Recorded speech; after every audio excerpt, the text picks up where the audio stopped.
Impact Wrestling has been killing it. They've been killing it for 20 years, but especially now, very recently, they put on some incredible shows. They just had Under Siege. Congratulations to Josh Alexander for winning the world title. And one of the reasons they have been killing it joins me now on the Vaqueros Cafe and Cantina hotline. She has been a champion for the better part of 2 years, whether it's Impact, Ring of Honor, AAA. She just main evented AEW Dynamite. She is the virtuosa, Deonna Purrazzo. Follow her on Twitter and Instagram at Deonna Purrazzo. Deonna, how are you? Oh, I'm great. That was the best intro ever. Thank you. Well, I appreciate that. Thank you. All right, before we get into the wrestling business, you are engaged. Yes. So how is the wedding planning going, and do we have a date? Oh, we do have a date. Actually, I just Instagrammed a picture 6 months to the day, November 10th. Steve Macklin and I will be getting married.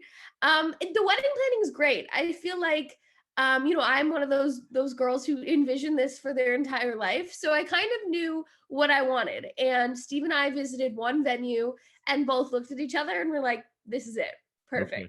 All right. So I feel like I also am like a master party planner, and all my girlfriends and my best friends know that. So it's been a really smooth process thus far. Okay. So fall wedding November. Yeah. So that'll be good. The leaves are turning and all that good stuff. So yeah, it's also the Marine Corps birthday, so Steve is excited about that. That's right. Steve is former Marine. I'm a former soldier. I was in the Army. So and I was at language school. This is back in the 80s, and our barracks were right next to the Marine Corps barracks. So of course, when the Marine Corps birthday came up, they of course dressed it all up, painted and everything. It was really neat. So and I had quite a few friends that were in the Marines, and so very cool. And congratulations again on the engagement. So hope you enjoy it. I've noticed on your Instagram I think you have at least 2 dogs. Is that right? We have 3. Okay. So let's talk about the dogs. Yes. Okay. Names and just talk about how much fun you have with them. Oh, they are just like the light of our lives. Fitzgerald is a Chiweenie. He's a Chihuahua Dachshund mix. Okay. He was mine before Steve and I got together. Honey was Steve's, and she is a hound retriever lab mix. We don't really know what. Both Fitz and Honey are like 1 month apart, so Fitz will be 3 next week. Honey will be 3 next month, and then Oliver is our third. We picked him together. He is ours together, and he's a mini dachshund. So he's our dream dog. I think he completed our family for now until we're ready to have real children. But they're everything to us. We have so much fun with them every single day. It looks like the 3 dogs, just as I said, y'all have so much fun with it. They seem very loving, and you love them back. Of course, I love dogs. Believe me, it's just so anytime I can talk dogs, I'm good. Let's get into your career. Of course, you spent some time in NXT, and I know there were frustrations, lack of exposure, whatever. What was the biggest lesson you learned from your time in NXT? I think the biggest lesson I learned was like the importance of character traits as a wrestler, and I think that was probably the biggest thing that I lacked going into NXT, where I had this virtuosa character, but she didn't really have any defining traits or nuances to her. And just as like a person, especially in wrestling, I'm not this like over the top charismatic kind of person. So it was going to be really important to give her traits and give her an attitude and a vibe and I didn't have that before. So the work that, I put in NXT to really define her and get them to see this big picture that, unfortunately they didn't see, really was the catalyst to everything that I've been able to do in Impact. Yeah, absolutely. And I'd seen you before. You were in Ring of Honor and such, and I knew you had it. It was like I said. I thought it was frustrating that they just didn't give you that exposure. You had a few matches on TV. You even think you wrestled on SmackDown once, and it was. I mean, it was fine. I just Yeah. wanted to see more of you. And I tell you what, the wrestling business seems to have felt that. We had recently the PWI does the top. They do the top 500 male wrestlers, and they do the top 150 for female wrestlers. And you ranked number 3. Yeah. So it was Bianca Belair, Haya Shishida from Stardom, and you. I mean, now I know you want to be number 1. Probably should be, but talk for a second about how much that means to you, that in the eyes of fans, wrestlers, whatever, you are nearly, you're at the top when it comes to women's wrestling. And I say you're at the top of wrestling, period. Just talk for a second about how much that means to you to have that kind of respect on your career. Yeah, oh gosh. It's everything. I think especially coming out of my time in NXT, where my career prior to that was at what I thought was the peak. You know, being in Ring of Honor, we were introducing a women's championship there. I was scheduled to compete on All In. I was scheduled to do more tours of Japan, and then NXT came knocking, and it was like, I'd worked so hard for this. How could I give it up? And if they're going to say yes now, and in hindsight, we didn't know the landscape of professional wrestling and how it would grow. But at that time, for me, it was like, they're finally saying yes. What if they never say yes again and I never get this opportunity again? So I really thought, like, here I am at the peak of my career. I'm going to go into this riding that wave, and then fell flat. So to turn around in 2 years after that, now, be ranked number 3 in the world, to be representing Impact Wrestling, on the main event of Impact Wrestling, on the main event of pay-per-views for Impact Wrestling, on the main event of Dynamite, to be wrestling for Ring of Honor and AAA, and for the world to be like, oh, she has it. And it's crazy how someone else didn't see it, is all the validation I need. And all the validation to be like, I was right, that I had something to offer, and just because you didn't see it wasn't the end all be all for me. I've turned around and I've made my entire career. And if I never wrestle another day in my life, I've gotten all of the success I wanted because I bet on myself and the world saw it. So it like, my heart is so full because of all of the success I've had, and then all of the validation that came with it. Absolutely, absolutely. Well, you just mentioned, so you were in Ring of Honor. You were one of the central pieces of the women's division. Yeah, I think then it was still called Women of Honor. Since, of course, in the last, as I mentioned, last 24 months, nobody has seen you without a championship belt. You've had the Impact Knockouts World title. You've had the AAA Reina de Reinas title. You held the Ring of Honor Women's World title. What does it mean to you that these multiple companies put their trust in you to carry that banner, to carry the women's division, so to speak, for those respective companies? And I know Ring of Honor was, in flux, but still, you were a world champion three times over at one time.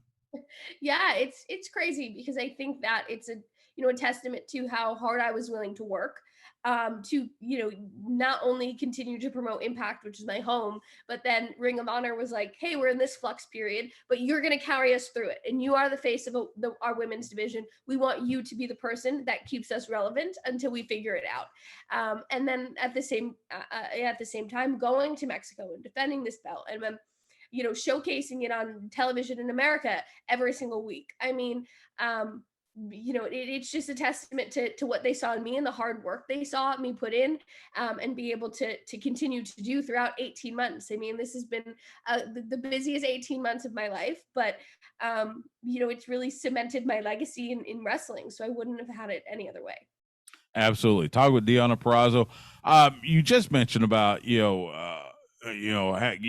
the AAA title, on Impact and so on and so forth. And that it kind of brings up a question about, Tony Khan, coined the phrase "forbidden door," and we have seen so much happened, like you said, in the last 2 years, where, for instance, Impact titles being defended at AEW, Ring of Honor, being defended in AEW, AEW titles going, in AAA being on American television. Is there somewhere that you haven't wrestled yet that you would like to, say a Stardom or something like that? Talk about, what's next? I mean, what's the next territory, for using an old term? What's the next territory to conquer? I don't know. I would love, I did 2 tours of Japan with Stardom in 2017 and 2018. And, I know that not too many foreigners have been brought back yet, just because of the way the world was and the pandemic and things like that. But I think if they were open to having, foreign talent come in, I would jump on that opportunity 100%. I'm just in a different place in my career. I'm a different place in my life. And I think that it would be really interesting to revisit that. And then they have so many new talent that I never got to be in the ring with. So I think it would make for really interesting matches. But then at Impact, I think that, I still want to wear gold.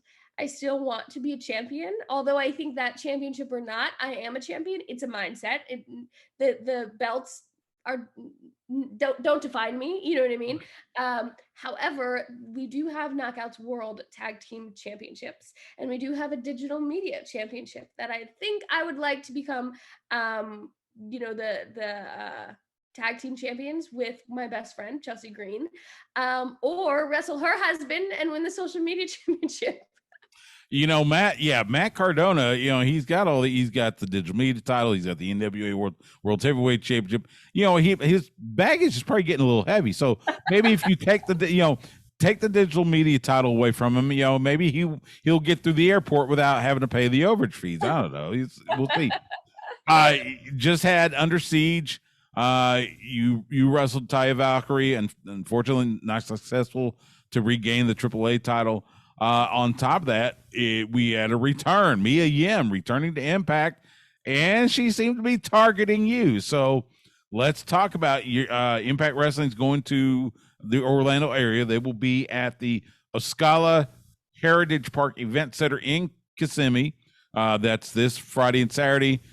Go to the events page at impactwrestling.com for more details. But let's talk for a second about this new rivalry. I assume you guys maybe have met before, but let's talk about Mia Yim coming after you. Yeah, we've definitely been in the ring quite a few times before, but I feel like this happens when you get released, and then you're kind of like thrown out there to see what you're going to do next. And I have talked about Impact becoming a landing zone for so many people post WWE, and then them thriving. And I really think Mia is going to fall into that category. I mean, her debut was so great and so receptive. Everyone was so thrilled to see where she would land. And I'm, on a personal note, very happy that it was at Impact Wrestling.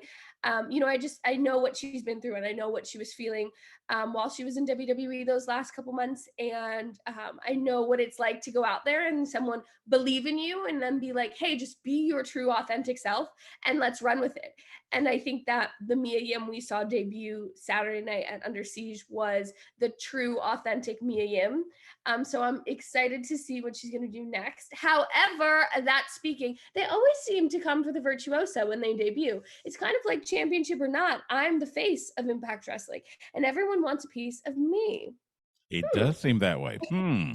That's it. But I'll handle my business when it comes time, Mia. Okay. So watch your back. Watch your back. That's right. You just mentioned something real quick, talking about, Impact becoming kind of the landing zone for people to get released.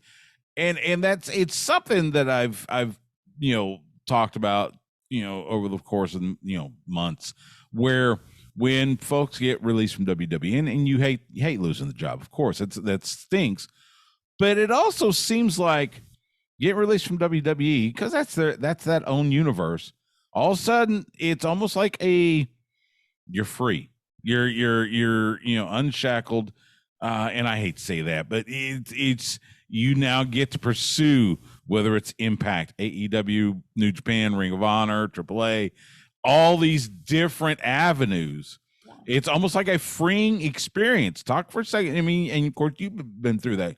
Talk for a second about how freeing it is that you get to pursue all these different routes and be yourself in wrestling. Yeah, I think that's unfortunately, again, I don't want anyone to lose their job. I Right. think it's the scariest thing I've been through, especially going through it, at the start of a pandemic. And it was the scariest thing I've ever been through in terms of like, where am I going to go? And it's not like I was a teacher before I was a wrestler full time. It's not like I could go teach again tomorrow because, schools aren't in person and things like that. So I think that what has made it so unique and so special wrestling the last 2 years is the fact that there's so much healthy competition. And just because you leave one place doesn't mean that's it for your career. You can come to Impact Wrestling, you can go to AEW, and now AEW has people from Ring of Honor and has bought Ring of Honor, so that's another avenue. There's New Japan, you know what I mean? There's AAA, and there's the independent scene is thriving right now. So I think that what's made the last 2 years so special is that there's healthy competition and other options for talent to go out there, make a name for themselves, and make money. And I don't know, I couldn't tell you the last time that in the 10 years I've been wrestling that this has happened. So it's really unique that there's such a platform out there at post WWE. But then it's a testament, I can credit Impact for what they've done with me, what they did with Steve Macklin. Same thing, Chelsea Green, Matt Cardona, and the things that they've gotten to do through Impact Wrestling and then through themselves with GCW and just really reinventing themselves because people are giving them the platform to do it. So, I think my advice is don't necessarily see one door closing as your career ending, because there's so many doors out there that are waiting to be kicked down, and you will thrive afterwards. I like that. I think that's fantastic. Two more things. First of all, as we mentioned, you main evented AEW Dynamite this past week against Mercedes Martinez.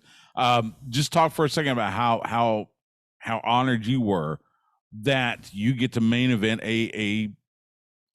their show in prime time, facing Mercedes. Just talk about how proud you are to be able to say I was in the main event. Yeah, it's incredible. I think that especially it's my debut, right? So AEW debut, championship match, main event. Like, what more could you ever want and ask for? And I got to do that on my first night. Yeah. So I get wrestling, I swear, is the only thing in the world that makes me as emotional as it does, because I've just loved this my entire life, and I've lived this my entire life. So when I get to have these really cool moments, it's surreal to me. And then add on top of all those three things, we're representing Ring of Honor, and it's the Ring of Honor Women's World Championship that I fought. It's been a 7-year journey to get a Ring of Honor Women's Championship, to have credit behind it, to be respected, to be a figment of anyone's imagination but myself and one or two other people. The fight to get Ring of Honor to have a women's division, period, was a tremendous fight. But now we're in the main event. 1 million+ people could be watching this. It's one of the biggest platforms I've ever wrestled on. Same for Mercedes. She's wrestled on Rampage and on Dark and on things like that, but she's not been as heavily featured on Dynamite. So this was big for both of us, and life-changing for both of us. So there was just so many components to that day. I'm at AEW. I'm with my best friend, Britt. I am, defending the Ring of Honor Women's World Championship on the main event on Dynamite. It's just like, holy crap. A wave of emotions that was absolutely incredible. And I think, a feeling I'll be chasing for a really long time. Absolutely. All right. Last thing, if I can get you to do a reader for my radio show, would you mind doing that? Okay. So the name of the show is Sports Guys Talking Wrestling. Do it as you Sports Guys Talking Wrestling. Whenever you're ready. What's up, guys? This is the virtuosa Deonna Purrazzo, and you're listening to Sports Guys Talking Wrestling. One take. There you go. Perfect. She is the virtuosa, Deonna Purrazzo. Follow her on Twitter and Instagram at Deonna Purrazzo and catch her Thursday nights, Impact Wrestling on Access TV. They will be in Kissimmee at the Osceola Heritage Park Event Center, May 13th, 14th. That's this Friday and Saturday. Again, check out the events page at impactwrestling.com for more information. Tickets via Ticketmaster. Deonna, it's been a fantastic chance to talk to you. You and I met a few years ago. You wrestled for an independent show here in Austin, and I got to meet you then. You're a fantastic wrestler. I love watching you. All the best to you. All the best to you and Steve on the upcoming wedding, and hope to talk to you again soon. Likewise. Thank you so much.